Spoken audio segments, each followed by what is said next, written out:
Hi friends, welcome to Raje Samayal. இன்னைக்கு ராஜி சமையல்ல ஹெல்தியான பருப்பு அடை எப்படி செய்யறதுன்னு பார்க்கலாம். ஃபர்ஸ்ட் பருப்பெல்லாம் தண்ணியில் ஊற வைக்கணும். அதுக்கு நான் 1/2 கப் பச்சரிசி, 1/2 கப் கடலைப்பருப்பு, 1/2 கப் துவரம்பருப்பு, 1/2 கப் உளுத்தம்பருப்பு இது எல்லாத்தையும் ஒரு பவுலில் சேர்த்தி போட்டு தண்ணி ஊற்றி நல்லா வாஷ் பண்ணிவிட்டு ஒரு 2லிருந்து 3 மணி நேரம் ஊற வச்சுருங்க. இதுலேயே இப்போ நான் ஒரு காரத்துக்காக 3 காஞ்ச மிளகாயும் இந்த தண்ணிக்குள்ளேயே போட்டுருக்கேன். உங்கள் காரத்துக்கு ஏற்ற மாதிரி காஞ்ச மிளகாயை நீங்கள் சேர்த்திக்கலாம். இப்போ இது ஒரு 3 மணி நேரம் நல்லா ஊறிடுச்சு. இப்போ இதை நான் அதில் இருக்கிற தண்ணியெல்லாம் ட்ரெயின் பண்ணிவிட்டு இதை ஒரு மிக்ஸி ஜாருக்கு மாற்ற போகிறேன். இப்போ இந்த மிக்ஸி ஜாரில் இந்த பருப்பு ஊற வச்ச பருப்பெல்லாம் சேர்த்திட்டு அதில் கொஞ்சம் இஞ்சி, பச்சை மிளகா, உங்களுக்கு அந்த பச்சை மிளகாவோட ஸ்மெல் பிடிக்கும் அப்படின்னா கொஞ்சம் பச்சை மிளகா, ஒரு பச்சை மிளகா நான் சேர்த்திருக்கேன். உங்களுக்கு வேண்டான்னா நீங்கள் காஞ்ச மிளகா மட்டும் சேர்த்திக்கலாம். இல்லை எனக்கு காஞ்ச மிளகா வேண்டான்னா ஃபுல்லாக காரத்துக்கு நீங்கள் பச்சை மிளகாயும் சேர்த்திக்கலாம். கொஞ்சம் உப்பு, பெருங்காயத்தூள் சேர்த்து கோரஸாக அரைச்சிக்குங்க. இதை நீங்கள் ரொம்ப நைஸாக அரைக்க வேண்டியதில்லை.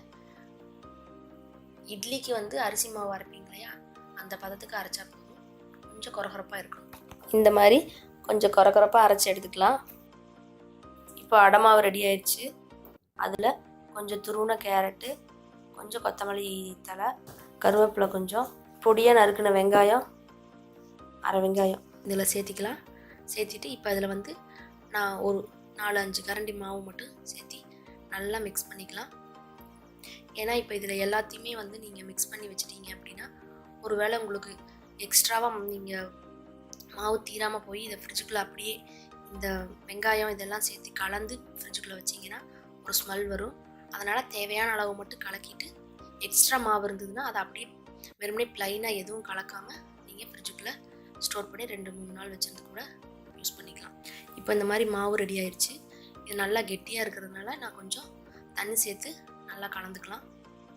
கலந்ததுக்கு பிறகு இந்த மாதிரி ஒரு தோசைக்கல் வச்சுட்டு தோசைக்கல்லில் நல்லா அடையை ஊற்றிக்கலாம். இது முருகலாலாம் எதுவும் வராது. கொஞ்சம் கெட்டியாக கல் தோசை மாதிரி தான் ஊற்றணும். ஊற்றிட்டு நல்லா எண்ணெய் விட்டுட்டு வெந்ததுக்கு பிறகு திருப்பி போட்டு நல்லா வேக விடுங்க.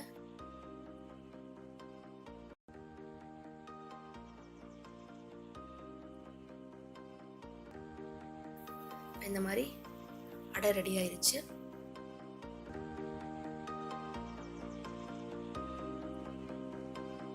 இப்போ இதில் சைடிஷாக தேங்காய் சட்னி, அவியல், கார சட்னி, தக்காளி சட்னி, இது மாதிரி உங்களுக்கு எந்த சட்னி பிடிக்குமோ அதை வச்சு சாப்பிட்லாம். இப்போ நல்லா சுவையான ஹெல்த்தியான அடை ரெடி ஆயிடுச்சு. நீங்களும் ட்ரை பண்ணி பாருங்கள். உங்களுக்கு இந்த வீடியோ பிடிச்சிருந்தா சிவாஜி சமையலுக்கு சப்ஸ்கிரைப் பண்ணுங்கள். தேங்க்ஸ் ஃபார் வாட்சிங்.